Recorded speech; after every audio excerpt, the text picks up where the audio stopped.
All right, guys, I am very excited because we are totally unscripted, no preparation, none of like the, Google Doc with all the questions. I have three absolute chads with me. These guys are media trained, they need no prep.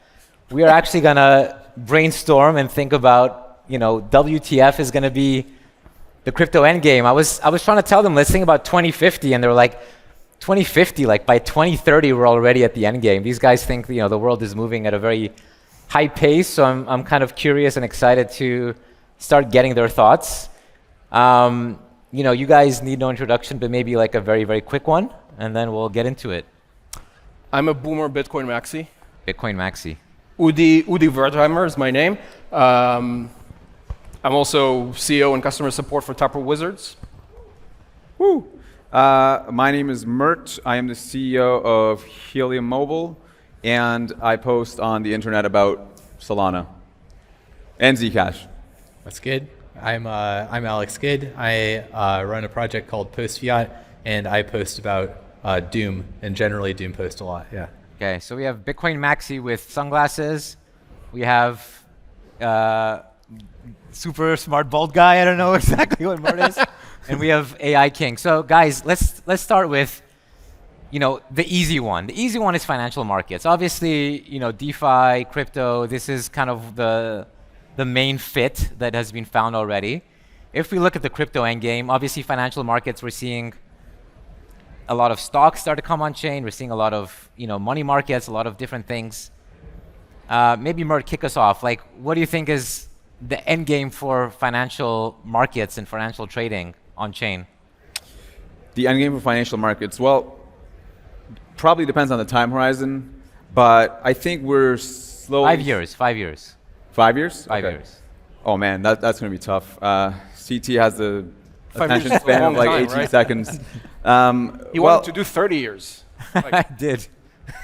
I'm not going to be around. I would say not to, obviously a little biased, but I think, with Solana, what we say is internet capital markets, and the idea of how financial markets will evolve is, well, you look at, first of all, what did the internet do to information, right? It made information more connected. Before, you had to, let's say, to communicate, you had to write letters, you had to travel physically to do your shopping, and the internet connected all the world's information, and then social media connected the world's people. And with crypto, basically what you're doing is you're turning information into value, right? And so you're bringing finance onto internet scale, right?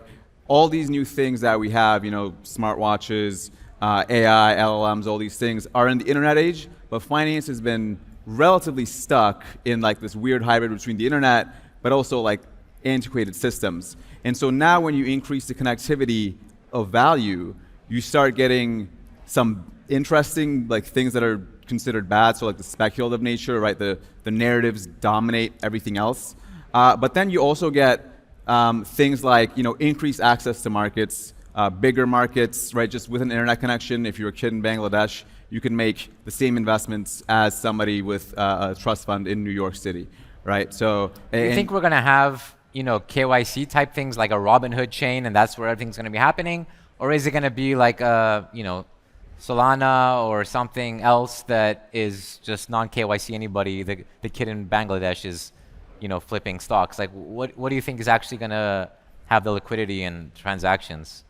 Yeah, I think like there's no way around compliance and KYC certain like things. The U.S. is the most dominant capital market in the world, and they do have very strict laws, right? And so those will always, I think, be the Pareto efficient, like 80% of the trading, let's say. But so there's something like X stocks on Solana today where like to buy the stock itself, you might need to KYC, but once you actually buy the stock and it's on chain, you can actually swap it on Jupiter without KYC. You need the KYC to mint, maybe to mint, but then once it's minted, it moves around. Yeah. Udi, what do you think is going to be the role of Bitcoin? I know the Bitcoin maxis think that we're going to throw everything else away, and you want to buy coffee, you're going to have to chip off a bit of Bitcoin. But what do you think is going to be the end game? Like 5 years from now, what is Bitcoin's role? Yeah, I don't think that. There's I think I'm the most mentally ill person on the panel because I think I've been in crypto for the longest. So If I'm trying to like predict, the way I do this is I just try to think about how I would have predicted things 5 years ago, and it would have been pretty bad. But I think what you tend to see with crypto, if you stick around for a long enough time, is that we all have these narratives that we're really sure of, and it almost never happens in that way at all. The two things that I think really prove themselves undeniably are Bitcoin and stablecoins. I think no one can argue with that, and everything else is very speculative. I mean, let's extrapolate. Obviously, Bitcoin has gotten much more important over the last years. Yep.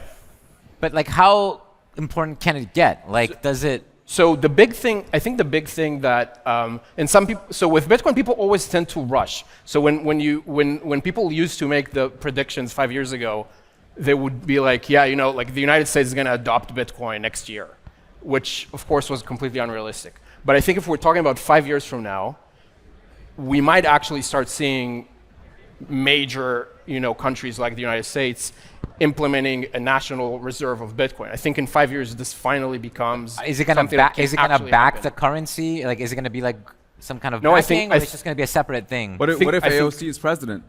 then it's over. Well, so we have 4 years, and then the 5th year, someone replaces her, and we start the thing. I think that's actually finally no longer crazy. Okay. It sounds to me like maybe 5 years is not enough for the Bitcoin endgame. That might take even longer to play out. Alex, let's also bring in the role of fiat currency. Obviously, capitalism is evolving. And let's think a little bit, the role of crypto in capitalism. What do you think is going to be the role of crypto and fiat battling? Like, is this going to come to like a world war at some point? I think what will happen at first is that, I went to this really interesting conference in the Bahamas, and I was expecting it to be a very run-of-the-mill conference where there are some big ideas and no implementation. I think people in crypto are generally unaware the extent to which governments are about to implement central bank digital currencies for the purpose of monetary sovereignty. They're seeing Tether and the adoption of US dollar stablecoins as a threat to their sovereignty. They say, okay, well, I'm worried that I'm not going to have control over my own currency. I'm worried that people in emerging areas are not going to be able to save in the local currency, and they're just going to have Tether on their wallet. And so I think what's going to happen is that there's going to be this initial period where everyone implements CBDCs. All corporate assets and liabilities come on representative chains. Like the BOE will have its own smart contract system bolted onto its CBDC. I think you'll hear that in 2026. And I think there'll be a period of synergy where the European corporates are issuing debt, and that debt is being traded on protocols like Canton, for example, that will have represented tokenized assets. And at first, it'll be very similar to what it is right now, where essentially the U.S. is very much pushing an unregulated crypto environment. The Europeans will be operating on central bank digital currencies as well as India. And there'll be initial synergy. Now, down the road, there's going to come conflict when there's debt problems. Like when you have the first emerging markets country, like mass adopt stablecoins, and then there's a blow up of their fiscal situation, then I think you're going to start having more material discussions. But I think we're like $300 billion or $500 billion of stablecoin supply away from that, and then it's like kumbaya until then. Mert, how do you think about capitalism and the role of crypto looking forward? Yeah, I think one of the takes I have on this is that we've messaged crypto in the wrong way. So we said, there's Web 1, Web 2, and then Web 3. But I think the more interesting framing is that there's capitalism 1.0 and then there's capitalism 2.0, and crypto is what evolves capitalism, right? And if you think about, what are some of the things that makes capitalism good? Well, it's like, as the name suggests, obviously frictionless capital flows, with open trade, free markets, the enforcement of property contract rights, increased competition, better access to these different assets, and the concentration of those markets to actually converge on truth. And with crypto, it literally solves every single one of those problems. The one thing that I think we've slept on pretty drastically, and it ties into Alex's point, is around CBDCs indirectly, but privacy much more directly, right? I think roughly in my view, there's 3 super important missions in crypto. One is the store of value, and I think Bitcoin is obviously the king of that. Number two is going to be just markets, capitalism, et cetera. I think, Solana, Hyperliquid, and there's other chains are doing very well in actually bringing those markets, making them faster. But then three is going to be privacy, right? Like, you can't have a world where you're just broadcasting your entire financial life on chain for everybody else to see, and for it to be there for everybody to judge you on perpetually going into the future, right? It's like cancel culture with social media, except now it's cancel culture with all of your money. And so there needs to be some rekindled focus on privacy, whether that's with technologies like FHE, ZK, like Zcash, and just better. Things like Tornado Cash, right? And you can see all these big players like Paradigm, Dragonfly, et cetera, Solana, Ethereum Foundation, funding like the defense of these guys, because it's going to be extremely important. And without that, I think even in a world where crypto does succeed and privacy doesn't, you're going to have some serious problems. Yeah. Udi, before we move to AI, a little bit more about this like capitalism side. Do you think that Bitcoin will start changing the form of capitalism in terms of government debt, or we talked a little bit about, Europe might do this, US might do that. Obviously, China is its own superpower now. Is there like a tug of war where you see the, crypto kind of being a weapon in these like financial wars? Yeah, I think it's already getting there. If we're talking about capital markets, what's the most valuable public crypto company? It's Saylor's MicroStrategy. It's not Coinbase. It's not Circle. It's MicroStrategy. It developed like this completely new financial scheme to acquire Bitcoin, and it is actually just today they announced they do have. I think a lot of people are not paying attention to it. They do have like their own semi-stable coin that is traded on the capital markets. It's called Stretch, and they do it by adjusting the interest rates to match supply and demand. They announced an increase in the interest rate, I think yesterday. They are essentially building a central bank that is built on Bitcoin instead of nothing, and it's actually working pretty well so far. And I can definitely, again, I can definitely see nation states eventually adopting the same idea.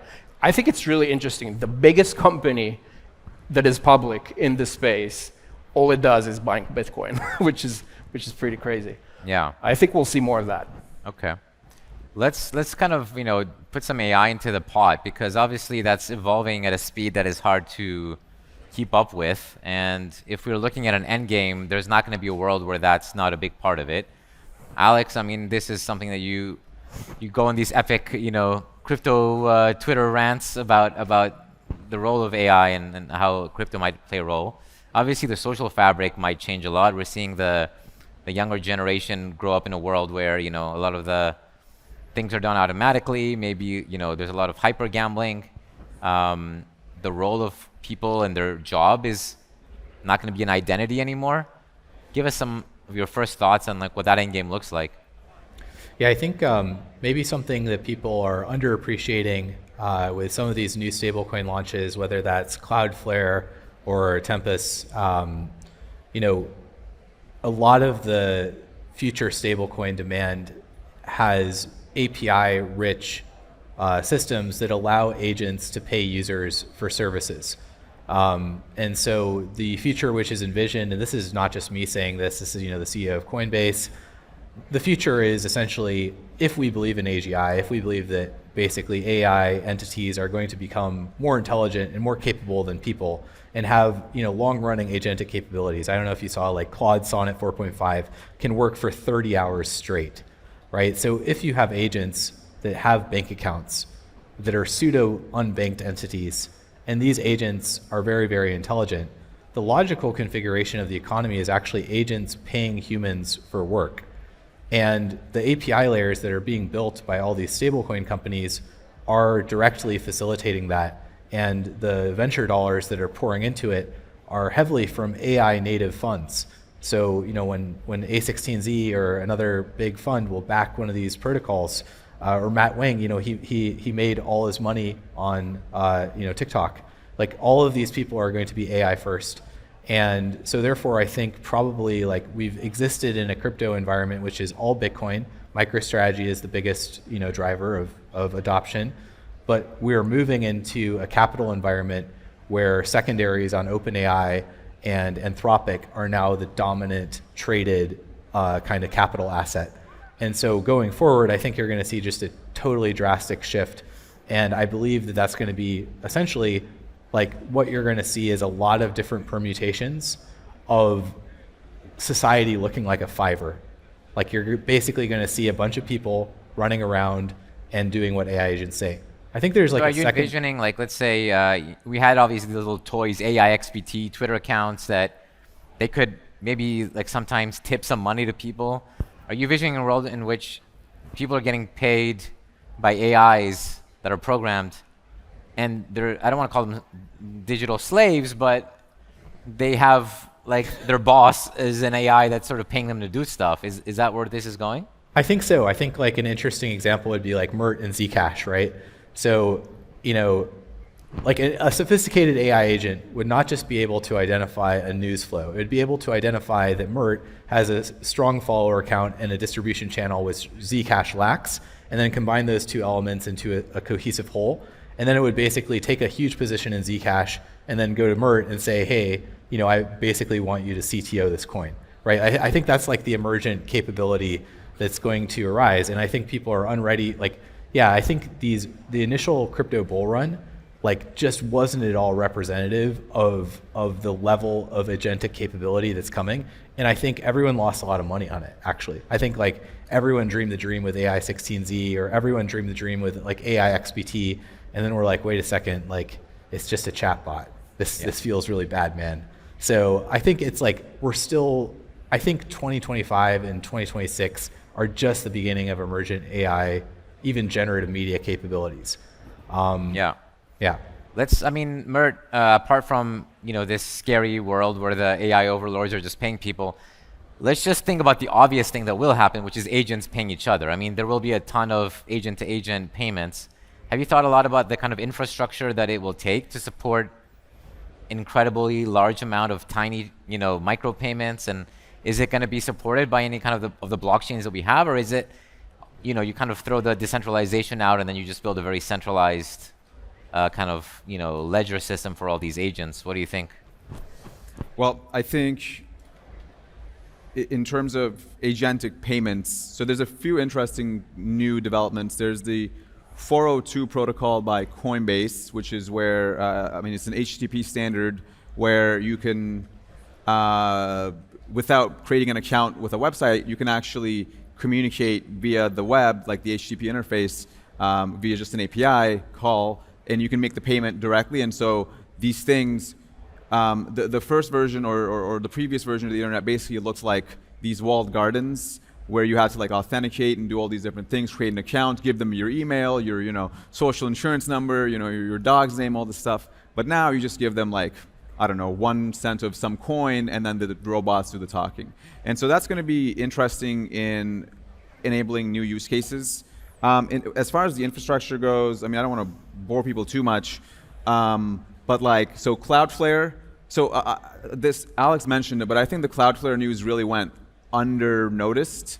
Like you've seen all these different teams like Coinbase, Shopify, even like, OpenAI with WorldCoin and stuff, talk about integrating crypto, even like Brex, Ramp, etc. But I think the much more interesting one, and perhaps the most interesting one so far, is Cloudflare, right? Because it's very obvious for like a company like Stripe and these exchanges, Robinhood, financial companies to integrate crypto.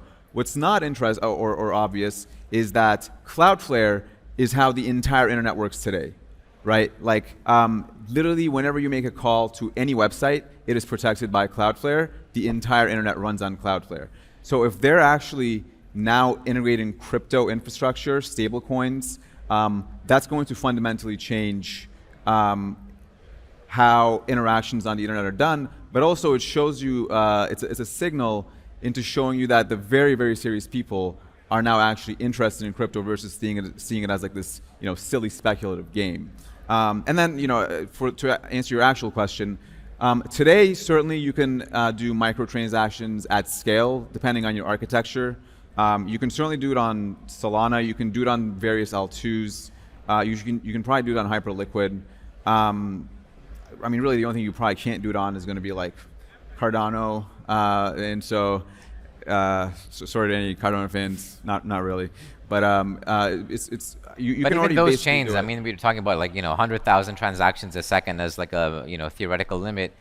If it's just agents going crazy at each other all the time, and okay, you showed this tweet, I need to pay you 5 cents, and then do we need something that maybe is a completely different scale than what we have now? I do think that world where it's all like the internet and crypto is fully run by AI agents, I think it is coming, but I do think people are thinking too near term. I do think it's going to take much longer. It's the end game. It's the crypto end game. So yeah, we'll see. 5 years at the very least. At very least. Okay.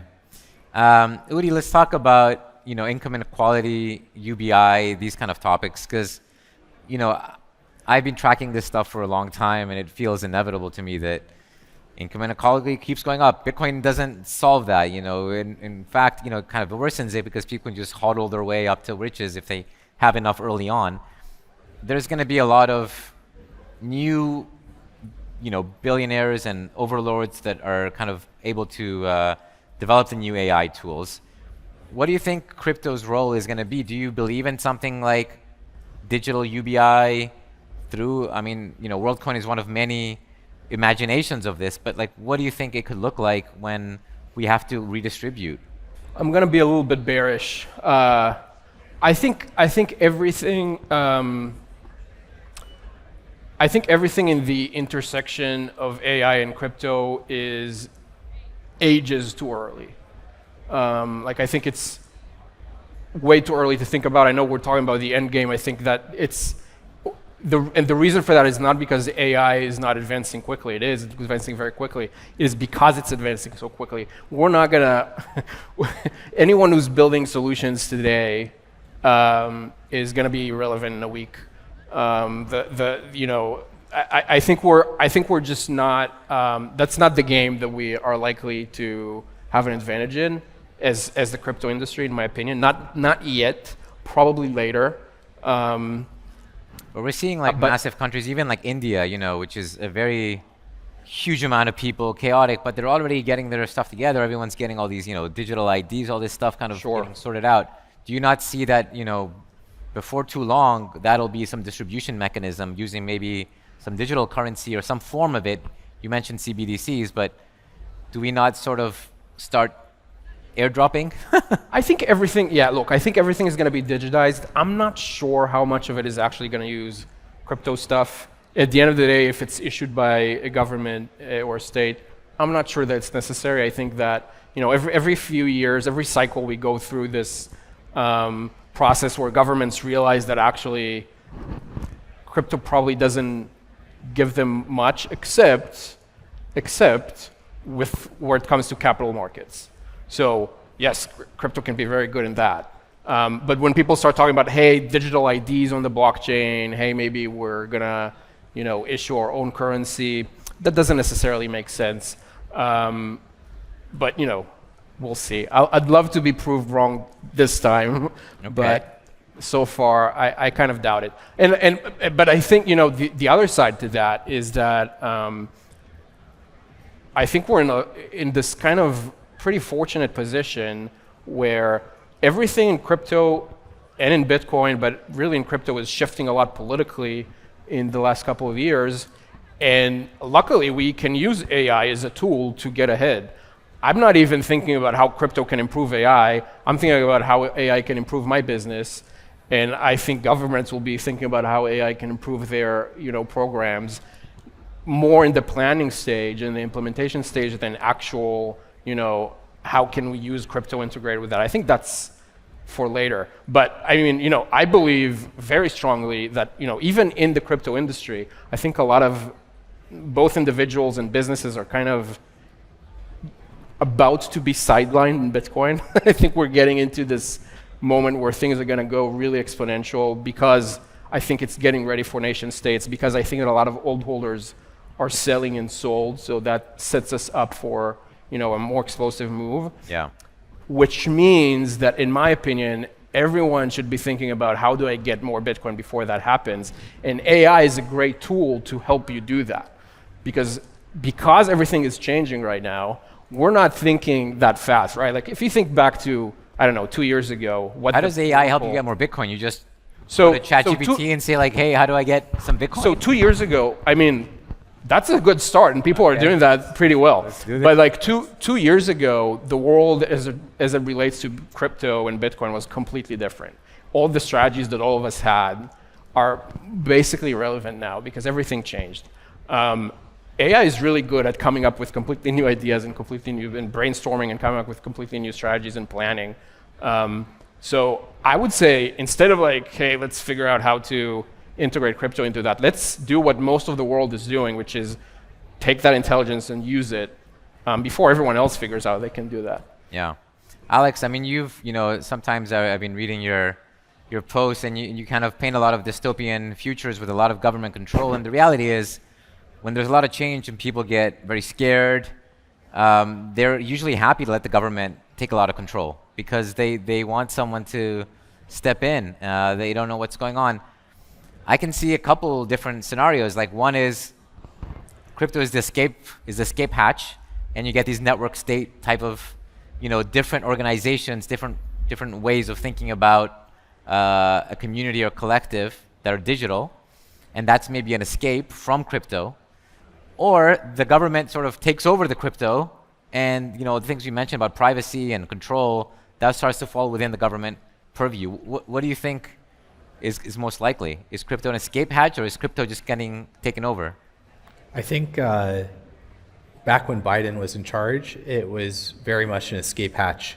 And I think that was reflected in a lot of crypto asset prices. And now I think the system is very much adopting crypto at every level of the government in the United States. And so I think you're going to have a mirror of the existing kind of policy where essentially in the rest of the world, everybody complies with, with rules, but the U.S. doesn't, right? And so similarly, the U.S. has the U.S. dollar stablecoin balances, and they're the ones who are going to be like pro-privacy. The U.S. is going to be the one who's like pro-free speech, and Europe is going to be like, no, I don't want any of that in the European Union. I don't want flights from my bank. So I think the reality is that you can't put this back in the drawer. I think, the Trump administration has made it very, very clear that they want crypto to be part of the government. And I think some of the bipartisan votes have made it also clear that it's probably going to last longer than 4 years. So my opinion is that it's not an escape hatch. It's part of the government. And insofar as there's value in fixed value assets, it's kind of the government implicitly saying, like, you know what, guys, like, we're not going to be able to make this up via taxation, and we're probably going to print money. So maybe you should invest in some Bitcoin. Yeah. All right, I'm going to ask Mert one more question, and then we'll end up with one bold prediction from each of our panelists. I know you already have one, Udi, but maybe the other two can start thinking in the background. Mert, I want to talk a little bit about this like hyper-financialization, hyper-gambling. Obviously, you've lived it with Solana being kind of like the meme coin explosion capital. And if anything, we're seeing that this trend, while it does go into cycles and the form of it changes, if we think about, 5-10 years from now, I personally have never seen speculation go away. In fact, this trend is accelerating. What kind of endgame do you might see? And is this like very unhealthy for young people? Like, what are your thoughts in terms of like extrapolating, the meme coin mania into another 5 years of just, people hyper gambling? What does that do? Very easy question. Well, I would say it's going to be quite similar to social media, right? There's all this controversy and polarization around, okay, is social media actually good? And it's like, it might be bad for kids because they get envious and, they think their life sucks comparatively. However, it does connect people as well, right? So like it's wrong to say it's fully bad. It does increase the amount of access to information in the world and it connects some people. and perhaps makes isolated people feel less isolated. So it really amplifies certain aspects of human behavior. And I will say, I think, and people always say, and I think this is kind of a controversial take, people think this like new hyper gambling thing is because the governments are just poorer and they're all printing money and stuff, and that's true to an extent. And they'll say like, well, this is your only chance to escape the permanent underclass. I do think like that has certainly gotten worse over time. But again, I do think everything can be explained very simply from a technical lens, which is to say that, again, the internet connected information, which led to social media and software industries rising, and crypto just turns information into value, which is to say it just increases the connectivity of value around the world. And in a connected system, what happens is... Are you saying just that, because they're building better highways, people just go faster? That's just like a natural result of the infrastructure? It's like a good analogy is like something like COVID, right? For example, before airplanes, if there was like an event like COVID where somebody got sick in some market, since they're not going to fly anywhere else, it's just going to stay local. Nothing is going to happen. However, if those people are now using airplanes to spread all over the world, and then let's say it gets one of these CEOs sick and then it starts shutting everything down, then the thing that's spreading the fastest makes the biggest impact, and everything is suddenly affected in an increasingly connected world. And it's the same thing with crypto and markets, where you saw, I don't know if you guys remember, where Bloomberg published like this wrong quote about what Trump was going to do with China, and the markets tanked. And then when the Bloomberg guys said something like they struck a deal, there was 2.5 trillion added to the global markets in 10 seconds based on a typo. And then it turned out that it was actually a fake quote, and so nothing happened. I see. And so I made a tweet like, okay, this is TradFi is basically just meme coins but with suits. And the thing that I'm trying to get at there is that now narratives are going to dominate because news and rumors spread much faster than fundamentals. Yeah. And so now you can put your money where your mouth is right away, and so that leads to a lot of these distortions and why crypto has always been very speculative in nature, and that's never going to go away. Yeah. I do think the youth and everybody else will have to start building defenses against it. I think otherwise, so. PSYOPs by like I'm the Mossad, like UD. So I mean, the overload of like dopamine, adrenaline, addiction, all this stuff. I think we're gonna, as a society, have to tackle this. All right, we have a couple minutes left. I want to get quick prediction. 10 years from now, what's something like very bold that might happen? Udi. Yeah, look, people are not looking at this. I think in much less than 10 years, 5, 4, 3, the second biggest cryptocurrency after Bitcoin is going to be MicroStrategy. What's going to happen to Ethereum? It's not going to be the second biggest anymore. It's not going to be the second biggest. And the reason is simple. You will not be able to catch up. You will not be able to catch up to the amount of Bitcoin they own. So, just because okay, you heard it here. MicroStrategy, number 2 cryptocurrency in the world. Mert. Maybe Alex, you want? Alex, any big prediction? I think you're going to see something that's really common, which is AI tribalism. Essentially, you're going to have groups of individuals that are like right now Telegram chats and Discord groups and disparate like groups of KOLs that get really, really tightly knit and become like the network states that Balaji envisioned, but they're like technologically enhanced. Yeah. Mert, out of like the top 5 cryptocurrencies in 10 years, how many of them do you think don't exist today? They're going to be completely new. Oh, that's a good question. I think there's probably room for one new one. Only one? Yes. I think because crypto is a network game, right? It's a network effect game. Money is a network effect thing. And so for example, like imagine somebody actually beating Bitcoin today.